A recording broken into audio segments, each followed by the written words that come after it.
autonomous items, accommodating items.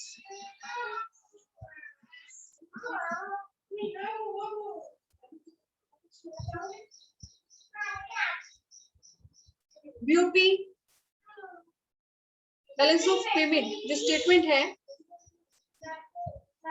उसमें जिन भी transactions को हम रिकॉर्ड करते हैं उनको हम क्लासिफाई कर सकते हैं autonomous items and accommodating items में। ऑटोनोमस जैसे कि हमें इसके नाम से पता चल रहा है फ्री, मींस ऐसे ट्रांजैक्शंस जो दूसरी ट्रांजैक्शंस के ऊपर डिपेंड नहीं है।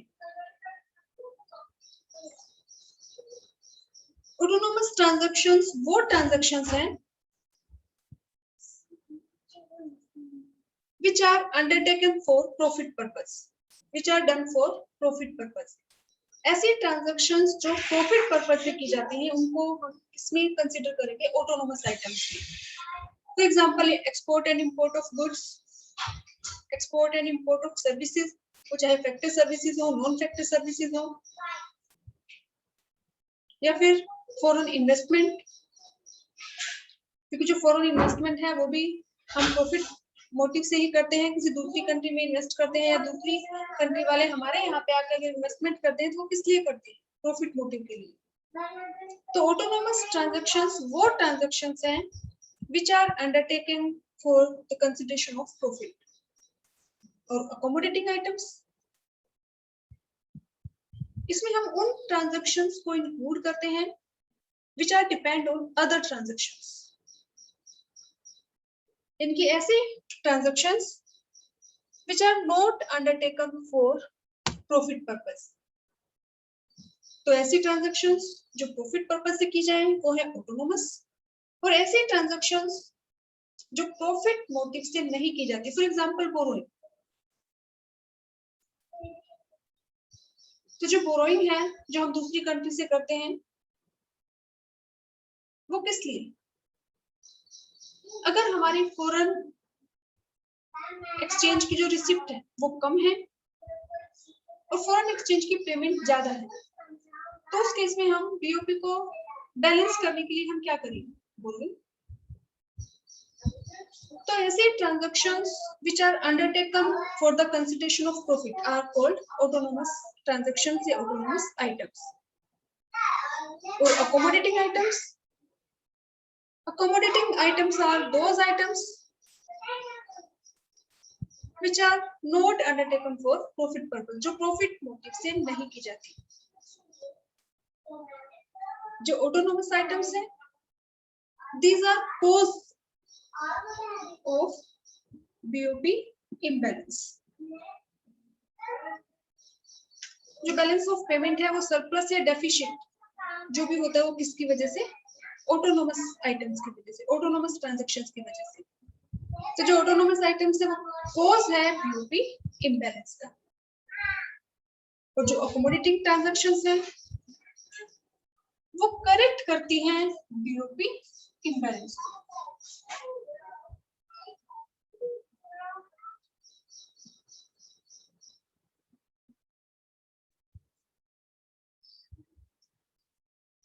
तो अकोमोडेटिंग जो ट्रांजैक्शंस है वो किस लिए परफॉर्म की जाती हैं?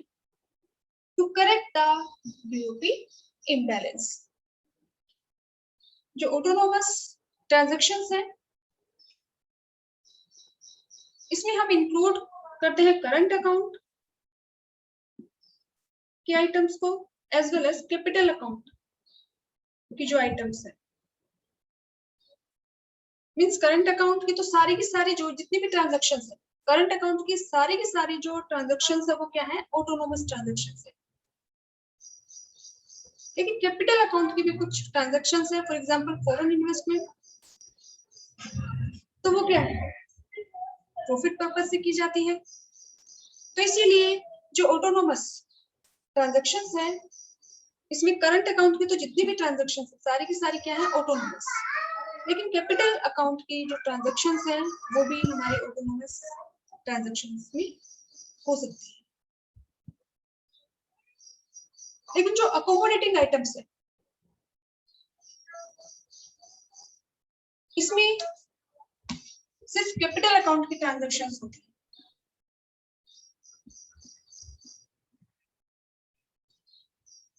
फॉर एग्जांपल बोरोइंग या official reserve account,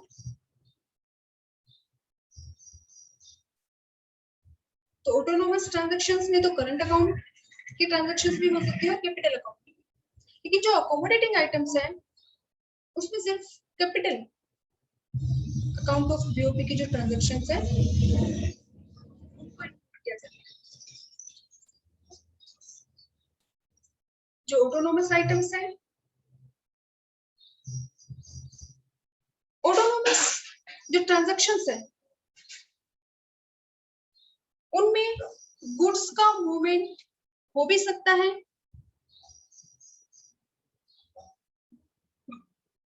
movements of goods में टेक प्लेस। जो ऑटोनोमस ट्रांजैक्शंस है उनमें गुड्स का मूवमेंट हो भी सकता है और नहीं भी हो सकता, लेकिन जो अकोमोडेटिंग आइटम्स है इनमें गुड्स का मूवमेंट नहीं होता।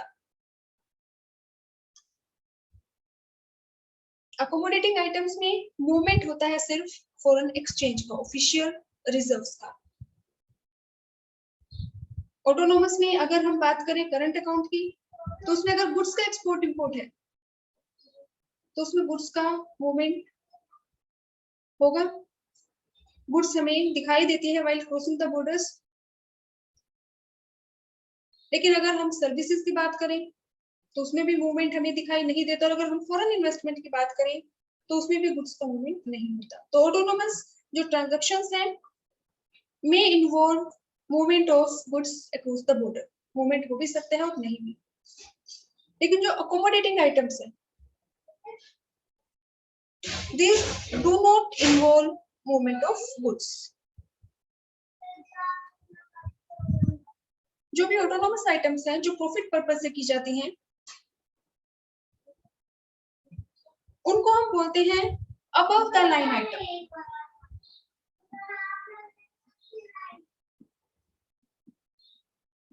और जो अकोमोडेटिंग आइटम्स हैं इनको हम बोलते हैं बिलो द लाइन आइटम।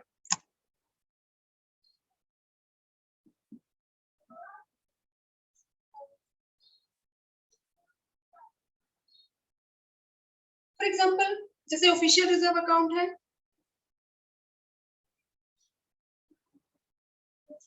तो जो ऑटोनोमस आइटम्स है उनको हम क्या बोलते हैं अबव द लाइन आइटम, क्योंकि बीओपी का पार्ट है। और जो अकोमोडेटिंग आइटम्स है जिनका यूज किया जाता है बीओपी को बैलेंस करने के लिए, तो इन आइटम्स को हम बोलते हैं below the line item.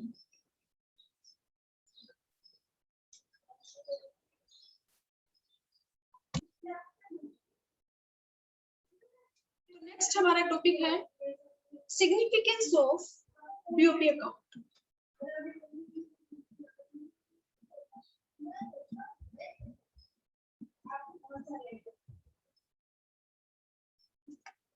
Significance of BOP account means जो बीओपी स्टेटमेंट तैयार की जाती है उसका क्या फायदा है, उससे हमें क्या पता चलता है। तो सबसे पहले तो बीओपी स्टेटमेंट से हमें पता चलता है परफॉर्मेंस ऑफ द इकोनॉमी, कि अगर हमारी कंट्री में फॉरेन एक्सचेंज की रिसिप्ट ज्यादा है और पेमेंट कम है तो इट मींस हमारी कंट्री ग्रो कर रही है, उसकी डेवलपमेंट हो रही है। क्योंकि जब हम ज्यादा एक्सपोर्ट करेंगे तो इट मींस कि हमारे यहाँ पे जो प्रोडक्शन है वो इंक्रीज होगा, तभी हम ज्यादा एक्सपोर्ट कर पाएंगे। और अगर हम ज्यादा एक्सपोर्ट करने के लिए ज्यादा प्रोडक्शन करते हैं तो हमारा जीडीपी इंक्रीज हो रहा है। और अगर हमारी पेमेंट ज्यादा है और रिसिप्ट कम है तो किसको शो करता है? हमारे पुअर परफॉर्मेंस को। इट मींस कि हम इंपोर्ट ज्यादा कर रहे हैं और एक्सपोर्ट हम कम कर रहे हैं। तो सिग्निफिकेंस ऑफ बीओपी, फर्स्ट जो इसका सिग्निफिकेंस है वो है financial status of the economy.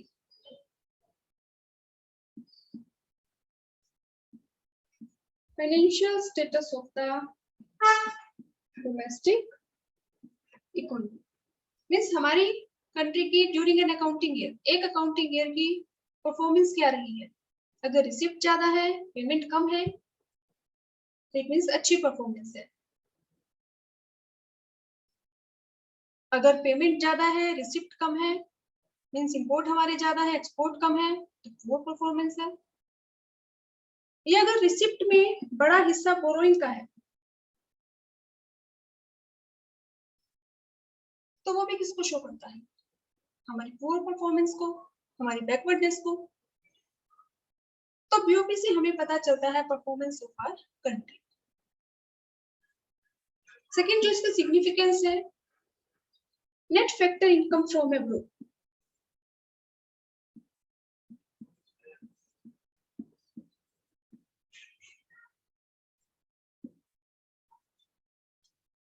जब भी हम डोमेस्टिक इनकम को कन्वर्ट करते हैं नेशनल इनकम में,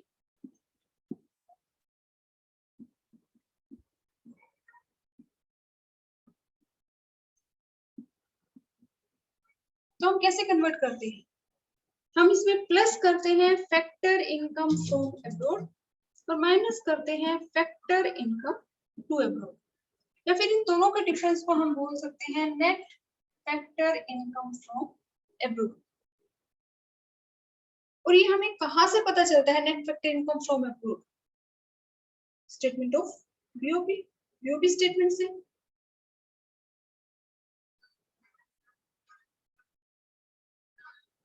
net factor income from abroad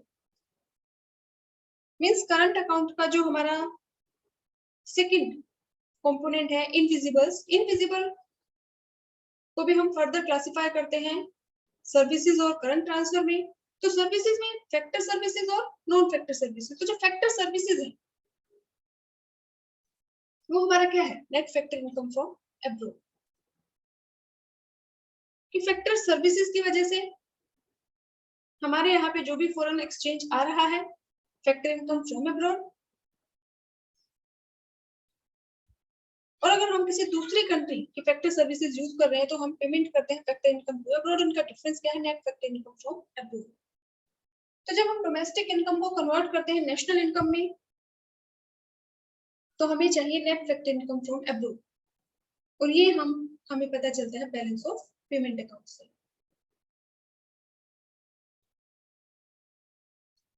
अब बैलेंस ऑफ पेमेंट से हमें पता चलता है एक्सपोर्ट माइनस इंपोर्ट।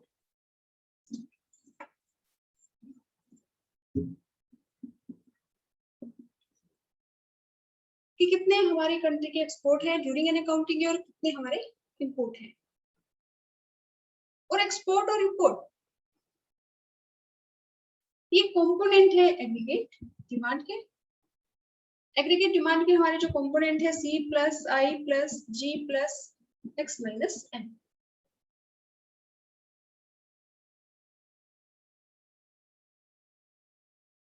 तो बैलेंस ऑफ पेमेंट से हमें पता चलता है एक्सपोर्ट माइनस इंपोर्ट।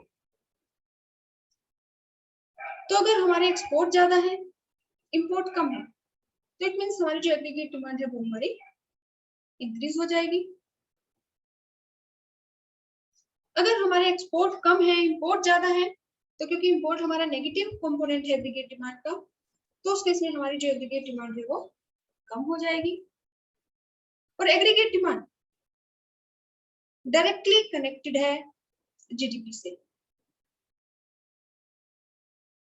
क्योंकि जितनी ज्यादा एग्रीगेट डिमांड होगी उतना ही प्रोड्यूसर्स अपने प्रोडक्शन को इंक्रीज करने की कोशिश करते हैं। और अगर एग्रीगेट डिमांड अगर ज्यादा है तो आउटपुट हमारी कंट्री में ज्यादा होगा। आउटपुट ज्यादा होगा तो ज्यादा लोगों को एम्प्लॉयमेंट मिलेगा, उनकी इनकम इंक्रीज होगी।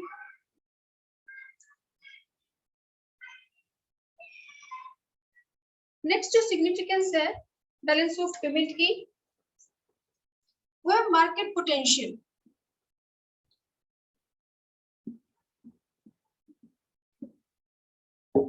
मार्केट पोटेंशियल मीन्स अगर हमारे यहाँ पे फॉरेन इन्वेस्टमेंट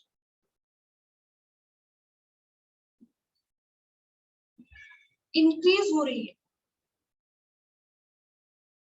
अगर दूसरी कंट्री के जो लोग हैं वो हमारे यहाँ पे ज्यादा इन्वेस्टमेंट कर रहे हैं, तो इट मीन्स हमारे यहाँ का जो मार्केट पोटेंशियल है वो अच्छा है। जो फॉरेनर्स है उनको यहाँ पे फायदा दिख रहा है कि वो लोग यहाँ पे, हम किसी भी कंट्री में क्यों इन्वेस्टमेंट करेंगे जब हमें लगे कि वहां पे या तो जो लॉज है हमारे लिए वो हमारे लिए लिबरल लॉज है, या हमें टैक्स नहीं पे करना पड़ेगा, या वहां पे मार्केट जो है डिमांड ज्यादा है, तो हम जो भी प्रोडक्शन करेंगे वो हमारा सेल हो जाएगा और हमें प्रॉफिट होगा। तो दूसरी कंट्री के जो लोग हैं वो हमारे यहाँ तभी इन्वेस्टमेंट करेंगे जब उनको लगेगा कि उनको हमारे यहाँ पे इन्वेस्टमेंट करने से फायदा हो, उनका प्रॉफिट इंक्रीज हो। तो अगर ज्यादा फॉरेन इन्वेस्टमेंट हमारे यहाँ पे हो रही है तो इट मीन्स हमारा मार्केट पोटेंशियल है। लेकिन अगर हमारे यहाँ पे फॉरेन इन्वेस्टमेंट कम है, तो फॉरेन इन्वेस्टमेंट कम होने का मतलब है कि हमारी गवर्नमेंट के जो भी ने जो लॉज बना रखे हैं वो हार्ड लॉज है, लिबरल लॉज नहीं है, और इसीलिए जो फॉरेन कंट्रीज है वो हमारे यहाँ पे इन्वेस्टमेंट करना नहीं चाहती। तो अगर हमारे यहाँ पे जो फॉरेन इन्वेस्टमेंट है वो अगर ज्यादा है, इंक्रीज हो रहा है,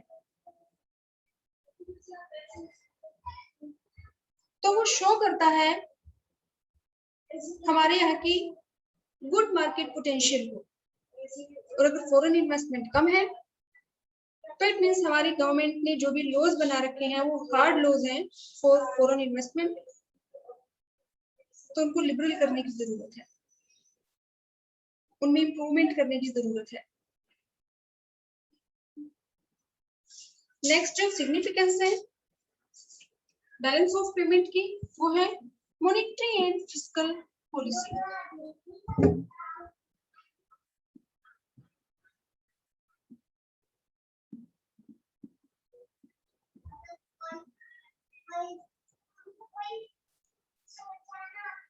मॉनेटरी पॉलिसी क्या है? मॉनेटरी पॉलिसी फ्रेम की जाती है आरबीआई के द्वारा, और fiscal policy is adopted by government to control the money supply in the economy. Monetary policy frame की जाती है आरबीआई के द्वारा और फिस्कल पॉलिसी यूज करती है government to control the money supply in the economy.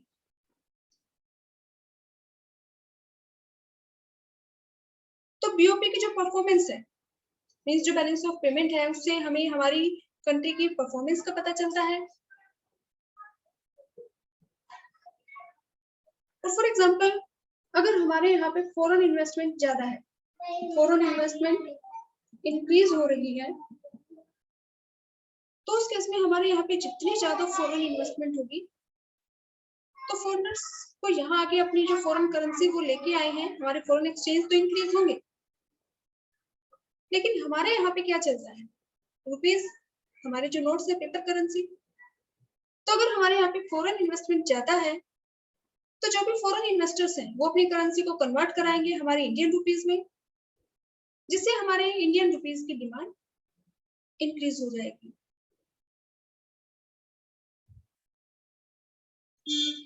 और अगर डिमांड इंक्रीज होगी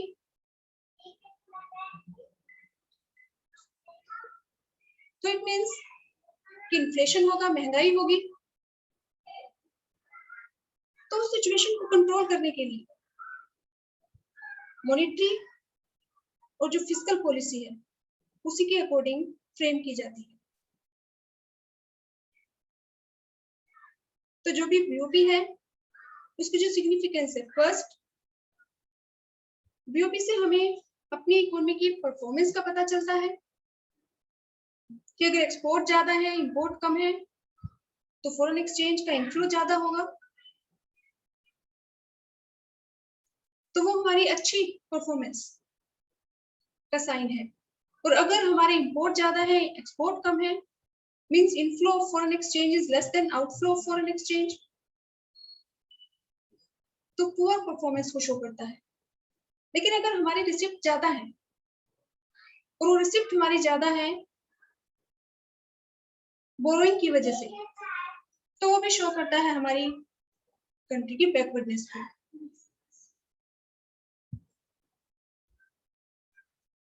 कैपिटल अकाउंट का फर्स्ट जो कंपोनेंट है बोरोइंग, हम उसको एक्सप्लेन कर सकते हैं।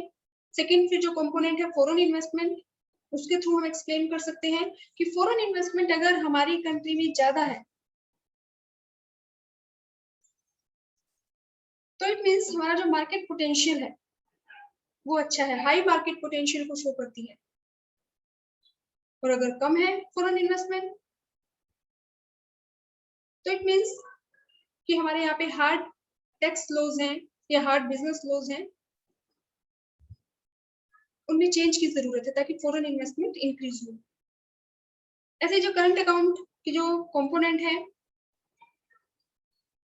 जो फैक्टर सर्विसेज है, उससे हमें पता चलता है factor income from abroad and factor income to abroad, जिसकी हमें जरूरत पड़ती है डोमेस्टिक इनकम को नेशनल इनकम को में कन्वर्ट करने के लिए।